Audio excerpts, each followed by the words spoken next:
বিসমিল্লাহির রহমানির রহিম। রব্বি জিদনি ইলমা। ওয়াকুর রব্বি আউযু বিকা মিন হামাজাতিশ শায়াতিন ওয়া আউযু বিকা রব্বি আইয়াহদুরুন। সম্মানিত উপস্থিতি, দেশ এবং দেশের বাইরে থেকে যারা দেখছেন, আপনাদের প্রতি আল্লাহর শান্তি বর্ষিত হোক। আল্লাহ আপনাদের ভালো ও সুস্থতা দান করুন। গত সপ্তাহে আমাদের আলোচনা ছিল যে ইহুদি এবং খ্রিস্টানদের সঙ্গে বন্ধুত্ব করলে যেই করবে সে তাদের একজন হবে। তো সাবজেক্ট এখানে ছিল, যেহেতু সেদিন একটা সমস্যার কারণে আমরা সাবজেক্টটা পুরো কমপ্লিট করতে পারিনি। তো অনেকগুলো কমেন্টও এই বিষয়ে এসছে যে 2 এর 62 তাহলে কি হবে, 5 এর 69 নম্বর আয়াতে একই সেম বিষয় আছে। তো আমরা শুরু করি আজকে সাবজেক্ট। তো এখানে ইহুদি এবং খ্রিস্টানদের প্রসঙ্গে বলা হচ্ছে সূরা 5 নম্বর সূরা মায়দা 51 নম্বর আয়াত। এখানে বলা হচ্ছে বিসমিল্লাহির রহমানির রহিম রব্বি জিদনি ইলমা। হে আমার প্রতিপালক, আজকে যারা আমাদের কোরআন তেলাওয়াত শুনবে সকলের জ্ঞান ভান্ডারকে আপনি বৃদ্ধি করিয়া দিন। এখানে শুরুতেই বলা হচ্ছে ইয়া আইয়ুহাল্লাযীনা আমানু লা তাত্তাখিযু ইহুদান আন নাসারা আউলিয়া। শুরুতেই বললেন আল্লাহ যে তোমরা বিশ্বাসী যারা, এখানে বিশ্বাসী বলতে শুধু আমাদের বুঝতে হবে প্রত্যেক বিশ্বাসী তো একটা শব্দ, মুমিন মানে বিশ্বাসী, বিশ্বাসী একটা শব্দ। কারণ কোন বিশ্বাসী কিসের বিশ্বাসী এটা আবার মেনশন করতে হবে কাকে বলছে। তো আমরা ধরে নেব এখানে যারা আল কোরআনে বিশ্বাস করে, অর্থাৎ আল্লাহ যে কিতাব নাজিল করেছেন এতে যারা বিশ্বাস করে, ঠিক আছে, এতে যারা একনিষ্ঠ বিশ্বাসী তাদেরকে এখানে উল্লেখ করে বলা হচ্ছে যে তোমরা যদি এতে বিশ্বাস করে থাকো, আল কিতাবে বিশ্বাস করে থাকো, তাহলে তোমরা কি করবে না, লা তাত্তাখিযু ইহুদান ওয়ান নাসারা আউলিয়া, এদেরকে বন্ধু রূপে গ্রহণ করবে না। তাহলে বন্ধুত্ব কিভাবে হয় আমরা গত সপ্তাহে বলেছিলাম যে বন্ধুত্ব মানে আসলে একে অপরকে সমর্থন করলে তার সঙ্গে একটা অন্তরঙ্গ যে সম্পর্কটা জোড়ে এটাকে বন্ধুত্ব বলে। এখন ইহুদি এবং খ্রিস্টানদের সঙ্গে বন্ধুত্ব আমাদের কিভাবে হয়, শব্দ হলো আপনার হাদু। হাদুর অর্থ হলো যারা নিজেরা নিজেদেরকে মনে করে আমরা হেদায়েত প্রাপ্ত, কোনো সম্প্রদায় না, কিন্তু যারা নিজেরা নিজেদেরকে মনে করে আমরা হেদায়েত প্রাপ্ত। অর্থাৎ আমরা আল্লাহর কিতাব পড়ি না, অনেক জায়গায় আপনারা পেয়ে যাবেন তারা বলছে যে হয় ইহুদি হও না খ্রিস্টান হও, জান্নাতে পেয়ে যাবে। যদি তোমরা তোমাদের দাবিত সত্যবাদী হও তাহলে দলিল পেশ করো, তোমরা যে এইসব ডকুমেন্টস মানুষকে বলছো ওই দলিল দাও। যদি আল্লাহ ওরকম কথা বলে থাকে তাহলে দলিল দাও। তাহলে কোনো কথা এমনি ভাবে নেওয়া যাবে না, প্রত্যেকটা দলিল ডকুমেন্টস প্রুফ লাগবে। কারণ আপনাকে যদি বলি ওই জমিটা আমার, আপনি নিয়ে নেবেন? আপনি প্রথম কি যাবেন যে ভাই এটা আপনার নামে আছে তো, এ কি আপনার কোন শ্রেণীর জমি, ডোবা ডাঙা বাস্তু কোন শ্রেণীর জমি, তারপরে আপনি ওই কাগজটা নিয়ে দৌড়িয়ে গিয়ে মেশিন চেক করবেন আসলে ওর বাপ দাদার নামে ছিল কিনা, যার নামে বলছে তার নামে আছে কিনা, কিভাবে কিনেছে, কোথা থেকে, পুরো সূত্র একবারে চেক করে নিচ্ছেন। ঠিক একইভাবে একজন বললো যে আপনি এই দলে চলে আসেন আপনি জান্নাত পেয়ে যাবেন, তা আপনি হুট করে চলে যাবেন দৌড়িয়ে? তা আপনি চেক করবেন না যে এর আপনার সিএস জমি ছিল কিনা, তারপরে আরএস এ কি করে আসলো, এলআর এ কি করে আসলো, জমিটা আপনি পুরোটাই সার্চিং দিয়ে দেখে নিচ্ছেন। কেন? এটা দুনিয়াবি তাৎক্ষণিকভাবে একটা বড় ধরনের স্বার্থ মনে করছেন তাই। তাহলে আপনার যদি পরকাল কাম্য থাকে, পরকাল যদি আপনার উদ্দেশ্য থাকে, তাহলে আপনি প্রত্যেকটা জিনিস কি করবেন, দলিল যাচাই বাছাই করে দেখবেন এই দলিলের কোনো সত্যতা আছে কিনা। আর যদি আপনার খামখেয়ালি ধর্ম পালন থাকে, খামখেয়ালি আপনি দিনে চলছে, তাহলে ওটা আপনার কোনো ম্যাটার না। ওই যে যা বলে ভাই অত কি আছে, আমাদেরকে শিক্ষা দিতে, বেশি জানতে চেও না। আমাদের আলেমরা আমাদেরকে শিক্ষা দেয় তোমরা বেশি বুঝতে চেও না, বেশি জানতে চেও না, হয় আলেমের বন্ধু হও না তো নিজে আলেম হও, জান্নাত লাভ করো। ঘুরে ফিরে সেই বিষয়টা কি এক জায়গায় আসছে কিনা? মানুষকে বোকা বানিয়ে তারা নিজেরা হেদায়েত প্রাপ্ত করে। এখন আমরা আমাদের একটু পিছনের হিস্টোরি বলি, যত বছর আমরা এখানে আলোচনা করছি, যখন থেকে আমাদের প্রতি আল্লাহ কোরআনের জ্ঞান বোধ দিচ্ছেন তখন থেকে আমরা কখনো কোনো বিষয় থেকে আমাদেরকে আলাদা করেছি বলে থাকে ওরা বা তোমরা, এই শব্দ আমরা ইউজ করেছি কোনো অন্যায় ক্ষেত্রে, ওরা কিংবা তোমরা, সেখানে কি শব্দ ইউজ করেছি, আমরাও হতে পারি ওর মধ্যে। তার মানে আমরা পবিত্র মানুষ না, আমরা হতে চাই।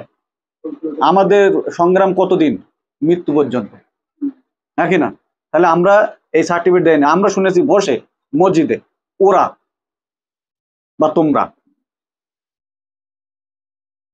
অর্থাৎ যখন আমরা এখানে কি হয় বিষয়টা যদি একটু ছাড়িয়ে বলে আপনাদের বুঝতে সুবিধা হবে, হয় এমন যে অন্যের ভুল তালাশ করা হয়, যে আমরা মুসলমান ধর্মে জন্ম নিয়েছি, আমরা কলেমা পাঠ করেছি, আমরা একদিন না একদিন জান্নাতে যাব।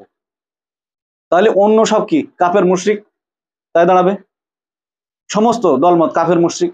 আমরা নিজেদেরকে পবিত্র মনে করছি। আমরা এইটা দেখছি না যে আমরা আমাদের সৃষ্টিকর্তা যে বিধান পাঠিয়েছে সেই দলিল মোতাবেক আমরা মুসলিম আছি কিনা, বা আমাদের যেসব জেনারেশন, আমাদের যেসব সন্তান সন্ততি তারা কোরআন ভিত্তিক জীবনযাপন করছে কিনা, এইসব নিয়ে কারো চেতনা নাই, কোনো আলোচনা নাই। দুঃখ তো এখানে সবচেয়ে বড় দুঃখ। যদি আমাদের আলেমগুলি এই কাজে আমাদেরকে লাগিয়ে দিত, আমাদের তো কোনো প্রশ্নই নাই তাদের বিরুদ্ধে। বরঞ্চ এইগুলো অ্যাভয়েড করে চলো, এইসব খুঁজতে যেও না, এর ভিতরে গভীরে যাওয়ার চেষ্টা করো না। বারবার যে প্রশ্ন করবে তাকে কাফের মুশরিক বলে আখ্যায়িত করে। তো এখানে কাফের মুশরিক আমরা পাচ্ছি কি, ইহুদি এবং নাসারা পেলাম। এখন এদের সঙ্গে যারা বন্ধুত্ব করবে, এখানে কি বললাম তারপরে, বাদুহুম আউলিয়া উ বাদিন, তারা একে অপরের বন্ধু। ইহুদি এবং খ্রিস্টান এদের দুজনের চরিত্র কিন্তু একই ধরনের। এরা সাহায্যকারী বলে দাবি করে খ্রিস্টানরা, যে আমরা মাদাদগার সাহায্যকারী, আর হাদু মানে হেদায়েতকারী। অর্থাৎ যতগুলো এখন ধর্ম চলছে, আরেকটা শব্দ আপনারা পেয়ে যাবেন, তা সাবিউন মানে সকল ধর্ম অবলম্বী, এক শব্দে বলা যেতে পারে আর কি। এটা বহুবচন শব্দ, যেমন অলি এবং আউলিয়া দুইটা শব্দ, অলি এক বচন আর আউলিয়া বহু বচন, ঠিক এইভাবেই আর কি বিষয়গুলো। তো ওখানে যেটা আর কি সাবিউন বলা হয়েছে, এটা আমরা যতটুকু অর্থ নিতে পেরেছি যে সকল ধর্ম অবলম্বী, যারা আল্লাহর দিনের উপরে নেই, তার বাইরে যেগুলো। কেননা তিনটে নামই তো আমরা পাচ্ছি, এর বাইরে আমরা আর অন্য কোনো নাম পাইনি ওই সম্বন্ধে। এই যেরকম ইহুদি নাসারা, এই সম্বন্ধে আমরা তিনটে নামই পাই। তারপরে এখানে কি বলছি, এদেরকে বন্ধুরূপে গ্রহণ করো না। মাইয়াত্তা অলিল্লাহুম মিনকুম, তোমাদের মধ্যে যে তাদেরকে বন্ধু বানাবে, ফাইন্নাহু মিনহুম, সে তাদের একজন হিসেবে গণ্য হবে। খেয়াল করেন, সে তাদের একজন হিসেবে গণ্য হবে। ইন্নাল্লাহা, নিশ্চয়ই আল্লাহ, লা ইয়াহদিল কওমাজ জালিমিন, এইসব জালিম কমকে হেদায়েত করেন না। তাহলে আমি যদি নিজেকে পবিত্র মনে করি, তাহলে আমার দুনিয়ার কার্যক্রম হবে এক ধরনের। আর যদি আমি মনে করি যে আমি অপরাধী, তাহলে আমার অপরাধ মুক্তের জন্য আমার আজীবন প্রচেষ্টা করতে হবে, সেটাকে জিহাদ বলে। এখন দেখেন, এই যে আমরা শুনছি, এই যে আমরা চর্চা করছি, এর আগেও করা হয়েছে, যুগ যুগ ধরে করা হয়েছে। আপনারা যাদেরকে খারাপ বলেন ভালো বলেন, তারাও এগুলো নিয়ে স্টাডি করে তো। আমাদের মধ্যেও অনেকে স্টাডি করছে ঠিক কিভাবে তারা এখান থেকে সরে যায়। এখানে দেখেন পরের আয়াতে দেখে না, এবং যাহাদের অন্তরে ব্যাধি আছে, মারাদুন ব্যাধি রয়েছে, তুমি তাদেরকে দেখিবে ইহা সত্ত্বেও যে তাহাদের সঙ্গে মিলিত হতে। খেয়াল করেন, তাদের সঙ্গে মিলিত হতে, এই বলে যে আমাদের আশঙ্কা হয় যে আমাদের ভাগ্যে বিপর্যয় ঘটিত। বুঝতে পারছেন? এখন ব্যক্তি আর রাষ্ট্রীয় সমাজের বিষয়টা আমি এখানে টানছি। যতগুলো মুসলিম কান্ট্রি বলে নিজেদেরকে দাবি করে, আর ব্যক্তি, দুইটাই তো দাঁড়াচ্ছে, ব্যক্তি এবং রাষ্ট্রীয় সমাজ। তো রাষ্ট্রীয় বিষয় ক্ষেত্রে আমরা দেখছি ইহুদি এবং খ্রিস্টানদের সঙ্গে, যারা নামই আখ্যায়িত ধরেই আমরা, ইহুদি এবং খ্রিস্টানদের সঙ্গে অন্তরঙ্গ বন্ধনা, সৌদি আরব, কাতার, কুয়েত। যদি তাই না হয়, হয়তো আমি ভুল করতে পারি, যদি তাই না হয়, তাহলে খ্রিস্টানদের সেনাঘাঁটি কেন কাতারের মধ্যে থাকবে, কেন সৌদি আরবের মধ্যে থাকবে? এই আয়াত দ্বারা কি প্রমাণিত হচ্ছে না? তারা কি বলছে, যাদের অন্তরে ব্যাধি আছে, ব্যাধি কি মারাদুন রোগ, কি রোগ, যে আমরা যদি তাদের থেকে দূরে থাকি তাহলে আমাদের ভাগ্যের বিপর্যয় ঘটবে। ঠিক ব্যক্তি ক্ষেত্রে আমাদের এখানে কত লোক এসছে, কোরআন জানে, সত্য জানে, একসঙ্গে চলতে হবে তাও জানে, জানে তো, সব এখান থেকে জেনে গেছে। যে এখানে 2 দিন ক্লাস করেছে, তারা বুঝেনি যে আসলে কোরআনের কোন বিষয়টা হানিফ ভাই এখান থেকে বর্ণনা করছে, কোন দিকে নিয়ে যেতে চাচ্ছে। মোটামুটি তো ধারণা হয়েছে যে এখানে দুনিয়ার ফালতু কথা আলোচনা হয় না, যা হয় কোরআন থেকে যতটুকু উপলব্ধি করার চেষ্টা করেছে সে এখান থেকে জাহির করেছে। তো মূল যেটা বুঝেছে সে, যে কোরআন অনুসারে চলতে হবে, কোরআন যদি আমরা ছেড়ে দেই তাহলে আমরা জাহান্নামী, এইটুকু তো সে বুঝেছে। তাহলে কি আমরা এখানে দেখছি কি, এই ইহুদি এবং খ্রিস্টানদের একটা মতদর্শ, কিন্তু এই দুইটা সম্প্রদায়ের মতদর্শ আছে, তাদের একটা নিয়ম নীতি আছে সমাজে, ঠিক আছে? তাদের যে ধার্মিক আচার কালচার, ইহুদিদের ঠিক একইভাবে ধার্মিক আচার কালচার আছে, ঠিক সাবিউনদের বিভিন্ন ধরনের নানামুখী আচার কালচার আছে। এই যারা এখান থেকে বেরিয়ে যাচ্ছে, এই যে আমাদের ভাগ্যের বিপর্যয় ঘটবে, আমরা যদি তোমাদের সঙ্গে চলি আমাদেরকে মেরে দেওয়া হবে, আমাদেরকে বাড়ি থেকে উৎখাত করা হবে, এই ভয়ে ব্যবসা বাণিজ্য ক্ষতি হবে, সম্মান নষ্ট হবে, স্ত্রীর সঙ্গে সম্পর্ক থাকবে না, সন্তান মানতে চায় না, এরকম বলে কত লোক এখান থেকে বেরিয়ে গেছে বলেন? এই জায়গায় লোক জায়গা দেওয়া যেত আগে, তো তারা কি জানিনি সত্যটা? কিন্তু এই বেরিয়ে যাওয়ার কারণ এখানে এই যে অন্তরে রোগ ছিল, রোগটা কি এখানে আল্লাহ বলছে? আমি আমার অজান্তে আমি হাদু হয়ে বসে আছি, সেটাকে আমি দেখবো না? হ্যাঁ, আমি যদি কখনো বলে থাকি যে আমি হেদায়েত প্রাপ্ত, আমি জান্নাতি, তাহলে আমি এই দলে পড়ে গেলাম, এই ইহুদি খ্রিস্টানের দলে। আর আমি যদি মনে করি আমি অপরাধী, তাহলে সারা জীবন আমার প্রচেষ্টা মৃত্যু পর্যন্ত সংগ্রাম করতে হবে। এখানে আসছে, এই 54 আসছে বিষয়টা। এখানে দেখেন 53 বলছে সেই পর্যন্ত ধৈর্য ছিল না, যে আল্লাহ এমন কিছু দিতে পারতেন যে যেগুলি দেখে তারা অনুতপ্ত হতো, কিন্তু ধৈর্য ছিল না। ভাগ্যের বিপর্যয় ঘটবে, ইহুদি খ্রিস্টানদের সঙ্গে বন্ধুত্ব করতে হবে, চলে যায়নি। মুসলিম দেশ সবকটাই কম বেশি, কয়েকটি দেশ ছেড়ে তারা যুদ্ধ করেনি, ওদের বিরুদ্ধে যুদ্ধ করে ওখান থেকে উৎখাত করেছে, কিন্তু বাড়ি এনে ডেকে বসিয়ে রেখে সৌদি আরব, কাতার, কুয়েত সব। হ্যাঁ, আজকে শুনে নেন অনলাইন মাধ্যমে বলছি 800-র ঊর্ধ্বে আমেরিকান ঘাঁটি রয়েছে, আমেরিকা ছাড়া অন্য অন্য দেশে 800-র ঊর্ধ্বে, প্রায় 850 ধারে। আর বেশি অংশ সেনাঘাঁটি তো সব মুসলিম রাষ্ট্রের মধ্যে। তাহলে বলেন তলে তলে কারা ওদের সঙ্গে মিলে বন্ধুত্ব করেছে? ঠিক একইভাবে এটা তো ব্যক্তি পর্যায়ে তো আছে, দুনিয়ার রীতি রেওয়াজ ধরে রাখার জন্য কত মানুষ এখান থেকে ছিটকে চলে গেল, সরাসরি বলে গেল যে কোরআন যদি আমি মানি তাহলে আমার বোর সঙ্গে আমার ভালো সম্পর্ক থাকবে না, কারণ সে একটা মতদর্শে বিশ্বাস করে। হলো, সেই মতদর্শকই জান্নাতে নিয়ে যাবে। অমুক বাবার হাত ধরে তিনি বলে নিয়েছেন, বাবা বলেছে তুমি জান্নাতে যাবে, তাহলে তো দুনিয়ায় তার আর যুদ্ধ জেহাদ প্রয়োজন হচ্ছে না, আল্লাহর পথে সংগ্রাম তো তার প্রয়োজন হচ্ছে না। হচ্ছে কি? আল্লাহর যে ব্যবস্থাপনা তার নিজ জীবনে পালন করাই হচ্ছে না। তাহলে আমরা প্রসঙ্গের মধ্যে থাকি, আমরা ফিরে আসি। এখানে 53 বলছে যে মুমিনগণ বলিবে, ইহারাই কি তারা যারা আল্লাহর নামে দৃঢ়ভাবে শপথ করিত যে তারা তোমাদেরই সঙ্গে আছে? খেয়াল করেন, অঙ্গীকার করেনি ভাই, অঙ্গীকার করে না মঞ্চে, আল্লাহর কসম বলছে আমরা আল্লাহ দিনের উপর চলবো, অঙ্গীকার করে না, কিন্তু পরে চলে। ঠিক একইভাবে আমাদের রাষ্ট্রের যে সংবিধান আছে, আমাদের যেসব আইনপতি, যেসব কার্যালয় তৈরি হয়ে আছে, যেসব বিচারকরা বসে আছে, তারাও শপথ করে যে এই সংবিধান অনুসারে আমরা চলবো, আমাদের এবং আমাদের পিতামাতা এবং সন্তান সন্ততির বিরুদ্ধে গেলেও আমরা আইনকে প্রত্যাখ্যান করব না। যেই তারা সেখানে পজিশন পায় আর সেই আইনকে বর্জন করে, সেই আইনকে বিকৃত ঘটায়। কারাই? এই যারা আইনি রক্ষক, তারাই হয়ে দাঁড়ায় ভক্ষক। তাহলে আমরা কোথায় যাব? তাহলে কত সূক্ষ্ম বিষয়ের উপর আমাদের পরীক্ষা হবে, বুঝতে পেরেছেন? মানুষ দেখে পরীক্ষা হবে না, সিলেবাস দেখে পরীক্ষা হবে, আর সিলেবাসটা হলো কোরআন। কোন সম্প্রদায় দেখে পরীক্ষা হবে না, কোন যুগে হয়নি, কখন হয়নি। যদি হতো তাহলে আল্লাহ নবীদের বলতো অমুক সম্প্রদায়কে ফলো করো, নবীদেরকে বলতো অমুক সম্প্রদায়কে ফলো করো।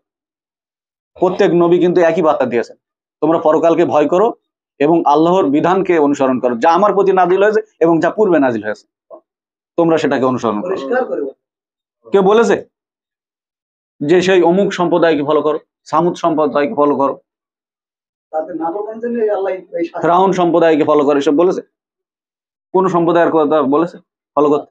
না, আল্লাহর সংবিধানকে ফলো করতে বলেছে প্রত্যেক নবী রাসূল। কারণটা কি? মানুষ দিয়ে বিবেচনা করা যাবে না, কোন সম্প্রদায় দিয়ে বিবেচনা করা যাবে না, কারণ সম্প্রদায়ের বিকৃত আছে, পরিবর্তন আছে, চেঞ্জ আছে। তো আমরা প্রসঙ্গের মধ্যে চলে আসি। তাহলে এইগুলো আমরা দেখছি যে তারা এইটা বলবে, তারপরই আল্লাহ বলছে তাহাদের আমল বা কর্ম নিষ্ফল হইয়াছে এবং ফলে তারা ক্ষতিগ্রস্ত হয়েছে। যারা এই কোরআনের পথে চলবে, কত লোক অঙ্গীকার করলো, কত লোক ইরাদাও করলো, কিন্তু তারা যে নিজেরাই যে গাফিলতার মধ্যে পৌঁছে যাচ্ছে, গিয়ে তারা সমালোচনা এবং কুফরির মধ্যে চলে যাচ্ছে, এইটা তারা বিবেচনা করছে না। তারা তো মনে করছে যে আমরা কোরআন পড়ি, কোরআন বলি, অথচ কোরআনের আইন নিজ জীবনে প্রতিষ্ঠা করার জন্য এবং রাষ্ট্রীয় সমাজে প্রতিষ্ঠা করার জন্য কোনো উদ্যোগ নাই। ভালো করে বোঝেন, সে মনে করছে, কিন্তু মনে প্রচেষ্টা আছে, আমি তো জানি, অনেককে চিনি, যে তারা চাচ্ছে যে আমরা কোরআন পড়ি, কোরআন বলি, অথচ সেই ইহুদি খ্রিস্টানদের যে আচার কালচার দুনিয়াবি, যে জেনারেল এডুকেশনের মাধ্যমে তারা টোটাল বিশ্বে প্রতিষ্ঠিত করেছে, তার মধ্যেই একেবারে নিমজ্জিত আছে। তারপরেও তারা মনে করছে যে আমরা এই কোরআন পড়ি, কোরআন বলি, জান্নাত হয়ে যাবো। মনে করছে কিনা? এখন এখানে কি বলছে আল্লাহ দেখেন, মমিনদের উদ্দেশ্যে আবার ফের বলছে, যদি তোমরা মমিন হয়ে থাকো, হে মমিনগণ, তোমাদের মধ্যে দিন থেকে কেউ যদি ফিরে যায়, যে কথা আমি এত সময় বলছিলাম, তোমাদের মধ্যে দিন থেকে যদি ফিরে যায়, নিশ্চয়ই আল্লাহ এমন এক সম্প্রদায় আনিবেন যাদেরকে তিনি ভালোবাসিবেন এবং তারাও তাকে ভালোবাসবে। তারা মমিনদের প্রতি কমল হইবে এবং কাফেরদের প্রতি কঠোর হইবে। তারা আল্লাহ রাস্তায় জিহাদ সংগ্রাম করিবে। এই জিহাদ সংগ্রাম অর্থ এইটাই, এই জীবন ব্যবস্থাপনা নিজ জীবনে দাঁড় করাবে এবং রাষ্ট্রীয় সমাজে দাঁড় করানোর প্রচেষ্টা করবে। এর মধ্যে যা কিছু আছে সেইগুলো জিহাদ। ওই লাঠি বার করো, মেশিন বার করো, বোম মারো, এইসব জিহাদ না। সত্যকে দাঁড় করার জন্য যা যা প্রয়োজন, একটা না কিন্তু, যে পন্থা অবলম্বন করার প্রয়োজন সত্যকে দাঁড় করার জন্য, সেই কার্যগুলো যারা করে তারাই হলো সংগ্রামকারী, তারাই হলো জিহাদকারী। আল্লাহ এমন, এখানে আমাদের সৃষ্টিকর্তা এমন হতে পারে কি কোন মানুষ হত্যার আইন তিনি দিতে পারেন বিনা কারণে? মনে করেন যে আপনার পিতা কারু ক্ষতি করেছে, আপনার সন্তান সন্ততিরা কোনো একটা মলে গিয়ে দাঁড়িয়ে আছে, আমি আমার গায়ে বোম লাগিয়ে গিয়ে সেই মলে আল্লাহু আকবার বলে বাস্ত করে আমি সংগ্রাম করলাম, এটা হতে পারে? যেখানে কোরআনের আয়াত বলছে যে কোনো একটা নির্দোষ প্রাণকে যদি মারে, সে যেন গোটা মানব জাতিকে হত্যা করলো, আর সেই স্রষ্টার নামে ওসব কি তৈরি হয়েছিল? নানান ধরনের জিহাদি দল, নানান ধরনের সব ফেতনা সৃষ্টি করছে। এসব কারা করে? এই হাদু এবং নাসারাদের একটা চারিত্রিক গুণ ওই ধরনের। এরা কি করে? এরা অর্থ সম্পদ দিয়ে ওই ধরনের উস্কানিমূলক বিধিবিধান তৈরি করে সমাজে দাঁড় করে দিয়েছে। তাদের নাম ওইসব বিভিন্ন জায়গায় শুনেন, এসব জিহাদি গ্রুপ, অমুক তমুক। তাদের মূলত উদ্দেশ্য হলো মাল আর মানুষের মস্তিষ্ককে নষ্ট করা, চিন্তাধারাকে। যাই হোক, তারপরে এখানে আমাদের মৌলিক উদ্দেশ্য যেখানে আমরা ছিলাম, আল্লাহ বলছে তোমরা যারা দিন থেকে ফিরে যাচ্ছ তারা জেনে রাখো আল্লাহ তোমাদের পরিবর্তে এমন এক সম্প্রদায়কে আনিবেন যাদেরকে তিনি ভালোবাসবেন। তাদের চারিত্রিক গুণ বলছে এখানে, তারা মুমিনদের প্রতি কোমল আর কাফেরদের প্রতি কঠোর। তারা আল্লাহর পথে সংগ্রাম করিবে এবং কোন নিন্দুকের নিন্দার পরবা করবে না। এই শব্দটা মনে রাখবেন, এটা আমার অন্তরঙ্গ শব্দ, যেটা আমাকে জীবন্ত হতে সাহায্য করেছে। আমি যদি, যেহেতু আপনাদের চেয়ে অনেক কম বয়স, আপনাদের ছেলের বয়স হিসেবে, আমি যদি আমার লাইফে ওইটা মনে করতাম যে আমার তো টাকা পয়সা জ্ঞান বুদ্ধি যা কিছু আল্লাহ দিয়েছে, তাহলে আমি আমার জীবনে ব্যয় করব, আমি মজ মস্তি করবো, আমি বিভিন্ন জায়গায় গাড়ি ফ্ল্যাট কিনে ভোগবিলাসিতার মধ্যে থাকবো। কেন আমার বাড়ির থেকে নিন্দার ঝড় উঠবে? কেন আমার গ্রাম থেকে নিন্দার ঝড় উঠবে? কেন মহল্লাবাসীর থেকে নিন্দার ঝড় উঠবে? কেন অঞ্চল থেকে, কেন রাজ্য থেকে, কেন রাষ্ট্রের থেকে নিন্দার ঝড় উঠবে? যদি এইটা মনে করতাম, তাহলে এই যে স্থানে এখন আল্লাহ আমাকে দাঁড় করিয়েছেন, আমি কি থাকতে পারতাম? কেন আমি এই আয়াত তখন আমি জানতাম, যদি আমি নিন্দার পরবা করি তাহলে আল্লাহর পথে অবিচল থাকা যাবে না। থাকা যাবে ভাই? তোমার সবচেয়ে অন্তরঙ্গ বন্ধুরাই তোমাকে সবচেয়ে বেশি কষ্টদায়ক কথা বলবে। যারা কালকে তোমার নিয়ে বাবা করবে, তারাই তোমার অন্তরকে ভেঙে দেবে, এমন ভাঙবে তুমি উঠে দাঁড়াতে পারবে না। যদি আল্লাহ তোমার সঙ্গে না থাকে তুমি আর চলতেই পারবে না। সেরকম ঝড়ের উপর দিয়ে আমি পার হয়েছি, সেরকম ঝড়ের উপর দিয়ে আমি পার হয়েছি। ওই জন্য আল্লাহ পাক এই জায়গায় এখনো বসার শক্তি দিয়েছে। আর কতদিন না জানিয়ে দেবেন আমি জানি না। তো এই জায়গায় সকলকে দাঁড়াতে হবে, একজন তো যথেষ্ট না। আপনার মৃত্যু পর্যন্ত আপনাকে অবিচল থাকতে হবে সত্যের উপরে, সত্য প্রতিষ্ঠা করতে হবে আপনার নিজের ভিতরে এবং রাষ্ট্রীয় সমাজে। এর জন্য আপনার সংকল্প নিতে হবে। প্রতিক্ষণ যদি আপনি এই প্রচেষ্টা না করেন, আপনার অন্তরে যদি না থাকে, তাহলে আপনি মুমিন না, আপনি থাকতেই পারবেন না। ওই ইহুদি এবং খ্রিস্টানদের আচার কালচারের মধ্যে আপনার যেতেই হবে। ওই ওদের যা নিয়ম রুলস, ঠিক একইভাবে সকল ধর্ম একই নিয়ম রুলসের মধ্যে থাকে, শব্দগুলি আলাদা। যেহেতু আমি অনলাইন মাধ্যমে বলি না বলে অনেকে মনে করে জানেন, শব্দগুলি আলাদা। তারা হিব্রুতে বলে, হিন্দিতে বলে, ইংলিশে বলে, আরবিতে বলে, ফার্সিতে বলে।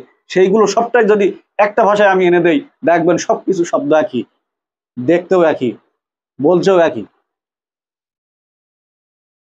কেউ পুজো প্রার্থনা বলে, কেউ ইবাদত বলে, ব্যক্তি এক এক ধরনের শব্দ ইউজ করে, কিন্তু জিনিসটা একই বোঝে, একই জিনিস বোঝায় না। জল বলুক, ওয়াটার বলুক, আপনার পানি বলুক, কিছু বলুক, কোনো নিন্দুকের নিন্দার ভয় করিবে না। এটা আল্লাহর অনুগ্রহ, যেটা আমি এখন বললাম, এটা আল্লাহর অনুগ্রহ। তিনি যাকে ইচ্ছা সেটাকে দান করেন, তিনি প্রাচুর্যময় এবং সর্বজ্ঞ। কত সুন্দর বিষয় না? এই যে অনুগ্রহটা, যে মানুষ কিন্তু এটা খুব কঠিন বিষয়, যে নিন্দুকের নিন্দার ভয় করে না, মানে আপনি বুঝতে পারছেন, আপনার বেই যদি আপনার নিন্দা করে কিরকম লাগবে, আপনার ভাই যদি আপনার নিন্দা করে, আপনি দৌড় গেলাম না নাই, ওখানে যখন নিন্দা হচ্ছে, যার জন্য নিন্দা হচ্ছে, প্রত্যাখ্যান করবেন না আপনি? মেয়েরা যদি ফোন করে, আব্বা আপনি কোথায় গেছেন, দিন থেকে বেরিয়ে গেছেন, কিংবা নানান ধরনের পীড়াদায়ক কথাবার্তা বলে, তো তখন কি আপনি থাকতে পারবেন? তার মানে কি আপনি নিন্দর পরবা করছেন। যে করে না, এই শক্তি আল্লাহ দান করে নেই, তিনি যাকে ইচ্ছা দান করেন, তিনি প্রাচুর্যময়। এটা একটা বিশাল ধরনের শক্তি, পৃথিবীতে অবিচল থাকার জন্য এই শক্তিটা প্রয়োজন।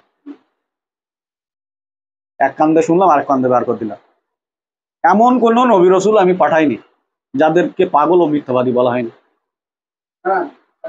ভাই, আপনার অন্তরে কি একটা আশ্বাস তৈরি হচ্ছে না, একটা সাহস তৈরি হচ্ছে না, যে নবীদেরকে, সেরকম পবিত্র মানুষদেরকে, যারা আল্লাহর বাণী সারা জীবন সমাজে প্রতিষ্ঠা করেছে, নিজ জীবনে প্রতিষ্ঠা করেছে, সেই সব ব্যক্তিদের যদি মানুষ পাগল বলে, তা এর চাইতে আর বড় অপরাধ বা অপরাধী কি হতে পারে? তাদেরকে অপরাধী করেছে, তাহলে আপনাকে করবে না, এটা আপনি কি করে ভাবছেন? সমাজের মানুষ কি তাদেরকে অপরাধী করিনি এই বলে? তাদেরকে অপমান করিনি, অবমাননা করিনি, প্রত্যাখ্যান করিনি, মারার হুমকি দেয়নি, তাদেরকে কি মারিনি, তাদের সঙ্গে কি যুদ্ধ করিনি? করেছে, সর্বোচ্চ প্রচেষ্টা করেছে। তাহলে আপনার সঙ্গে করবেন না, এটা কি হতে পারে? হতে পারে, এটা আমার উত্তর দেন, হতে পারে।